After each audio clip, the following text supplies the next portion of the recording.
Bismillahirrahmanirrahim. Alhamdulillah wak dhewe masih diberi nikmat saged ngaji bareng-bareng, mugi-mugi manfaat barokah fid dini wad dunya wal akhirah. Bismillahirrahmanirrahim. Faslun ay hada faslun utawi kikuwana fasal suci. Syurutul qudwah utawi pira-pira syarate anut. Jadi ada yang membaca qudwah, ada yang membaca qidwah. Syurutul qudwati utawi pira-pira syarate anut iku ahada asyara iku 11. Jadi dalam bermakmum ketika seseorang mau melakukan jamaah, iku ada syarat yang harus terpenuhi ketika memang seseorang ini bermakmum kepada orang lain. Nah, dalam kitab Safinah niku memang ada 11 syarat yang harus terpenuhi.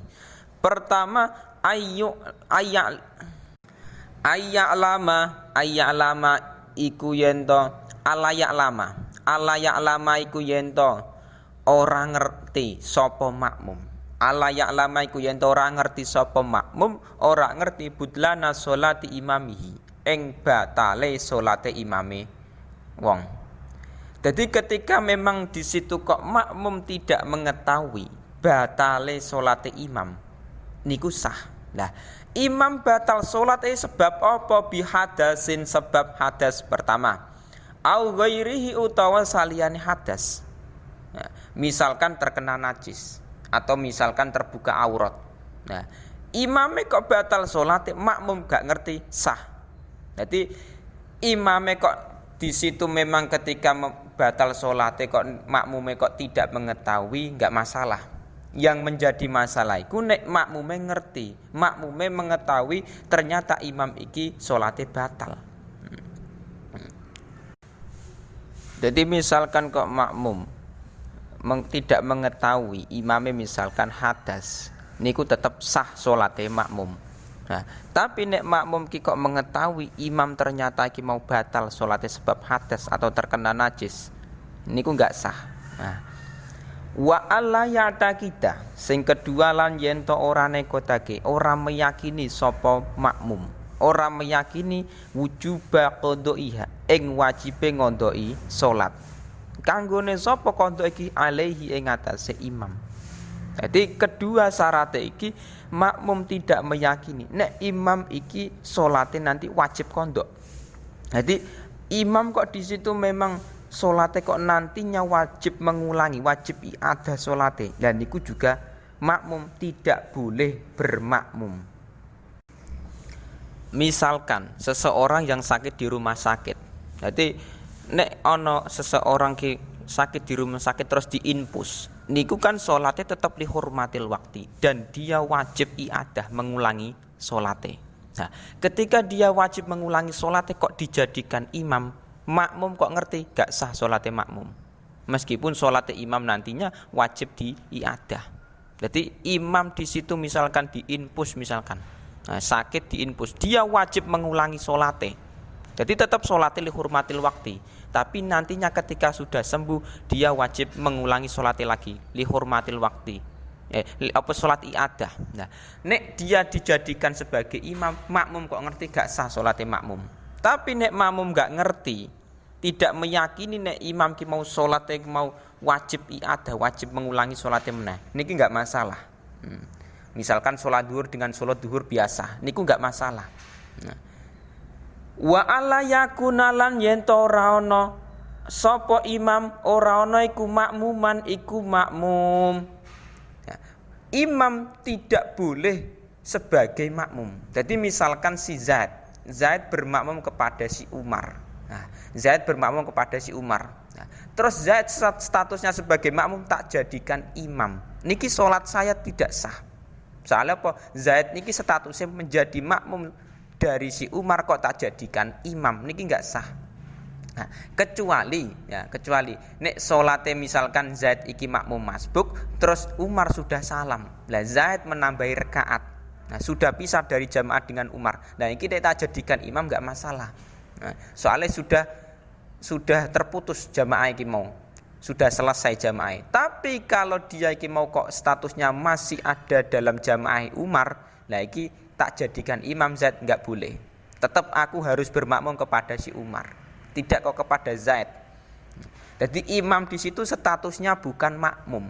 Jadi makmum kok tak jadikan imam gak boleh. Wala umiyan lan ora wong kang bodoh. Jadi nek umi kok tak jadikan imam dan statusku misalkan korek. Jadi bacaan Fatihahku bagus, terus aku bermakmum kepada orang sing umi yang bacaan Fatihahnya niku tidak bagus. Niku salatku gak sah. Karena apa? Aku sebagai orang korek yang mengetahui bacaan Fatihah yang benar, kok tak bermakmum kepada orang yang umi, orang yang bodoh di situ. Dan itu bermasalah. Nah, tapi nek umi dengan umi, orang yang bodoh dengan bodoh gak masalah. Nah, mula nek sampean iki mau kok salat niku harus ngerti imam iki mau umi po enggak. Harus diteliti. Soalnya ketika nantinya kok imami ternyata kok umi, lah niku juga kesahan makmum niki sapa enggak itu tergantung ki mau imame umi po enggak. Nah, niku penting. Wa alla yataqaddama lan yen to ora dingini sapa disiki sapa makmum oleh ora disiki alaihi ing atase imam ning disiki dingini fil mauqifi ing dalem gon ngadeg. Nah, makmum tidak boleh mendahului imam dalam hal tempat berdirinya. Jadi misalkan kok imame kok di belakang, makmum enggak boleh. Nah, jadi yang namanya imam iku posisi dia berdiri sholat iku harus di depan. Tidak boleh di belakang makmum. Nek di belakang makmum jenenge enggak jamaah. Nah, mulane di situ nek jenenge imam niku mayoritas masjid utawa mushola niku ada tempat di depan tersendiri. Jadi imam itu pastinya ada tempat di depan. Jadi tempat dikhususkan kangge imam niku ada tetep. Nah, tapi nek makmum mesti di belakang imam. Nah, tapi dalam kitab lain niku ada yang mengatakan ketika nantinya imam karo makmum kok sejajar. Nah, sejajar dalam tempat berdirinya itu enggak masalah. Tapi setahu saya itu makruh memang. Nah, tetapi yang penting nek kanggo jagan-jagan kanggo supaya bin sah niku kanggo berhati-hati niku nek makmum niku mundur di belakang imam. Jangan mendahului imam. Nek mendahului namanya bukan jamaah. Imam kok didahului. Wa ayya'lama lan yen to ngerti sapa makmum intiqalati imami ing pira-pira ngolah ngale imame makmum. Nah, termasuk syarat lagi niku makmum harus mengetahui gerak-gerik si imam. Imame rukuk ya makmum ngerti. Imame misalkan sujud ya makmum ngerti. Jadi syarat iki juga penting. Nah, makmum bisa mengetahui imam gerak-gerik sujud dan lain-lain. Nah, niku dalam kitab Sarai liyatamakkana min mutabiatihi karu'yatihi lahu. Jadi bisa mengetahui imam iki mau seperti apa.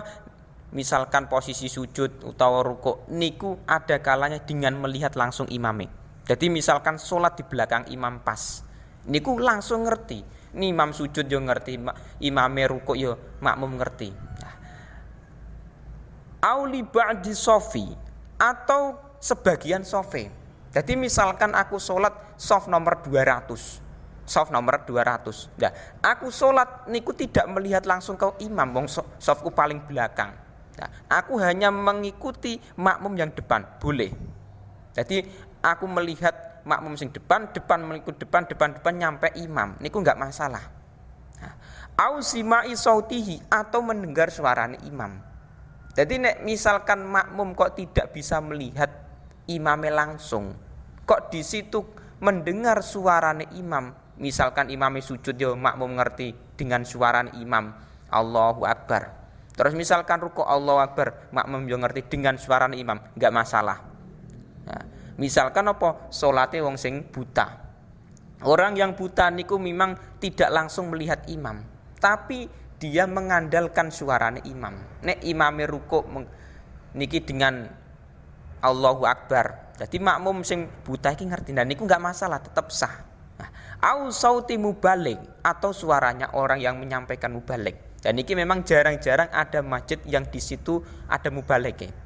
Jadi mubaligh iki misalkan imam ruku Allahu Akbar, niki ada seseorang yang mengikuti imam mengucapkan Allahu Akbar. Nah, mubalik niku di situ bisa bisa sebagai cara untuk mengetahui intikolatil imam. Nah, niki penting. Jadi intine kesimpulannya nek jenenge kita jamaah iki harus adanya ilmun, ngerti intikolati imamihi. Gerak-gerike imam ki mau bagaimana kita iki ngerti.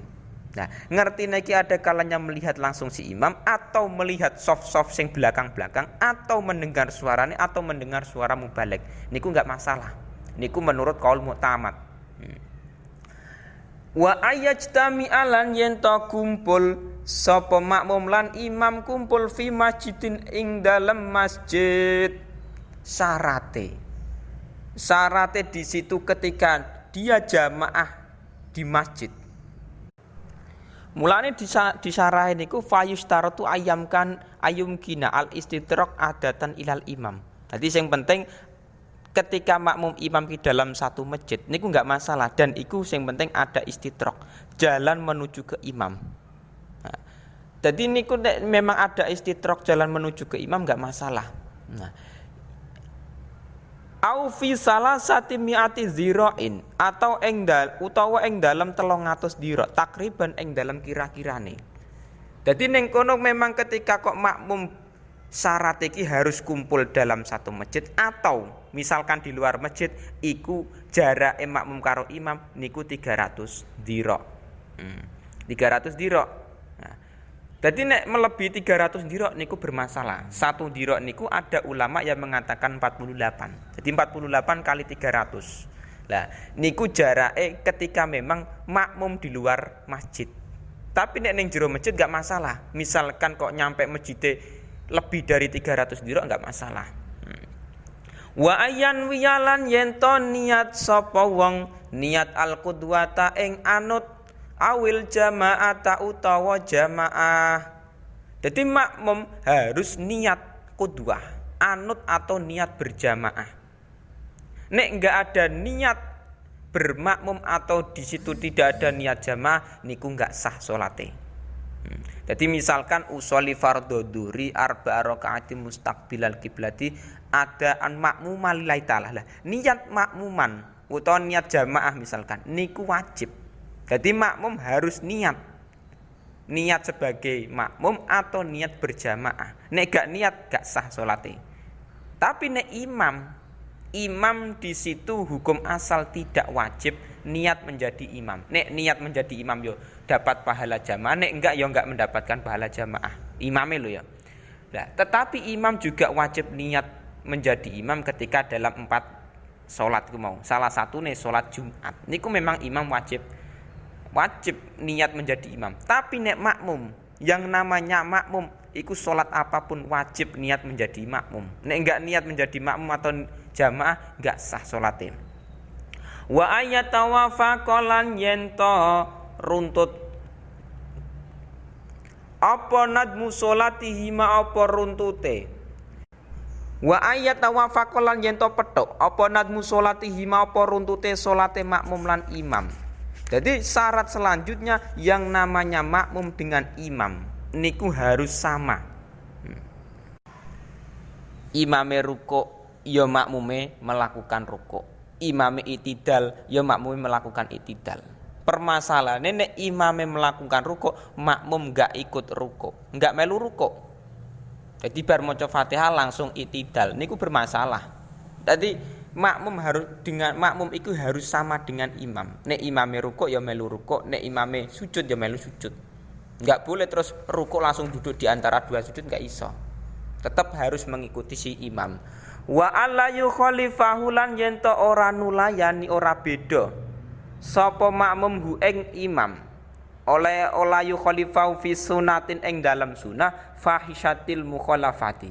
Kang banget persulayane. Jadi makmum dan imam iku tidak boleh adanya perbedaan dalam sunnah fahishatul mukhalafah. Nah, jadi sunnah ini penting. Dalam sholat sendiri iku ada sunnah. Sunnah yang di situ sunnah fahishatul mukhalafah. Nek tidak sesuai dengan imam niki jelek.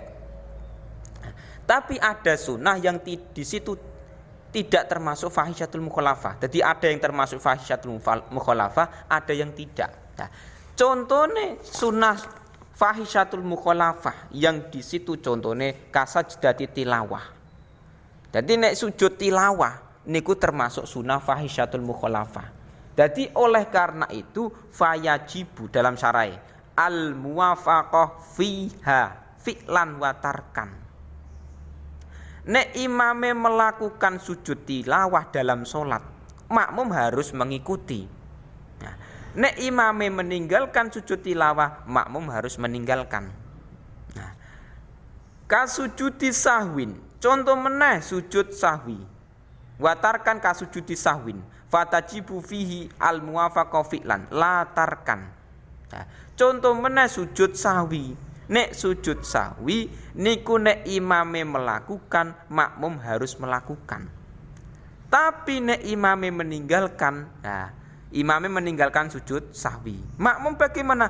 Bal yusannu lil makmum fi'luhu idza tarakahu imamuhu. Nek imame meninggalkan sujud sahwi, makmum disunahkan sujud sahwi. Nah, jadi contoh satu niku sujud tilawah. Sujud tilawah iki sujud yang disunahkan ketika seseorang ki membaca ayat sajdah. Nah, imam kok melakukan sujud tilawah, makmum harus mengikuti. Contoh mana imam melakukan sholat sujud sahwi, makmum harus melakukan. Nek enggak melakukan gak sah makmume. Nah, tetapi nek imame meninggalkan sujud sahwi, makmum boleh melakukan sujud sahwi, bahkan sunnah malah. Nah, itu termasuk sunnah fahisyatul mukhalafah. Tetapi ada sunnah yang di situ ketika makmum gak mengikuti imam gak masalah. Jadi tidak termasuk sunnah fahisyatul mukhalafah. Contohnya misalkan mengangkat dua tangan. Niku sunnah. Tetapi tidak termasuk fahisyatul mukhalafah. Jadi nek misalkan imamnya melakukan rukuk terus dia mengangkat tangan, Allahu Akbar, tangannya diangkat terus rukuk. Makmum langsung rukuk tanpa mengangkat tangan, sah solatnya. Sah. Jadi tidak harus mengikuti imam karena sunnahnya tidak sunnah fahisyatul mukhalafah. Nah, jadi nek memang di situ kok misalkan makmum mengikuti imam dalam sunnah sing di situ mengangkat tangan, tidak termasuk fahisyatul mukhalafah. Mengikuti niku berarti mendapatkan pahala. Nek enggak tetap sah tapi tidak mendapatkan sunnah. Jadi nek di situ sunai fahisyatul mukhalafah, makmum harus mengikuti imam. Wa ayyuta bi'ahulan yento anut sop ihu wa ayyuta bi'ahulan yento anut sopo makmum anut hu ing imam. Syarat selanjutnya makmum iku harus mengikuti imam. Mengikuti di situ misalkan imame ruko, ya makmume melu ruko, mengikuti ruko. Nek imame sujud, ya makmum mengikuti sujud. Enggak boleh terus kita langsung misalkan imame rukuk, nah, malah makmume sujud, dan itu bermasalah. Nah, yang penting yang namanya makmum itu harus anut kepada imam. Nah, jadi syarat-syarat perkara-perkara tersebut 11 ini harus terpenuhi dalam jamaah. Ketika nantinya kok tidak terpenuhi, lah itu bermasalah, tidak sah sholatnya si makmum. Nah, soalnya yang namanya syarat qudwah, syurutul qudwah niku wajib, harus terpenuhi syarat. Nek enggak terpenuhi iku enggak sah salate makmum. Tapi nek sing orang lain niku sah ketika memang misalkan ana imam Zaid misalkan. Nah, terus bermakmum dua orang. Jadi ada dua orang. Si A karo si B bermakmum kepada si Zaid. Sing A tidak memenuhi syarat qudwah, syarat bermakmum. Misalkan apa? Si A niki tidak niat jamaah, tidak niat sebagai makmum, gak sah salate si A. Tapi si B niate bermakmum kepada si Zaid, sah. Jadi nek makmum yang di situ tidak mengetahui, tidak memenuhi syarat-syarat qudwah, niku tidak sah. Tapi orang lain belum tentu dihukumi sama tidak sah, belum tentu. Ada kalanya orang lain itu dihukumi tetap sah. Niki penting. Soalnya dalam jamaah sendiri niku di masyarakat banyak permasalahan-permasalahan. Contoh misalkan di sunnah fahisyatul mukhalafah. Nah, ketika di masyarakat seseorang itu misalkan imame sujud syukur, sujud tilawah misalkan, sujud tilawah atau sujud sawi. Nah iki makmum bagaimana? Ya wis makmum langsung ikut imam mawon. Niku malah aman. Nah, niku penting. Jadi kita mengetahui syarat-syarat khutbah niku termasuk salah satu barang sing di masyarakat ki sering digunakan.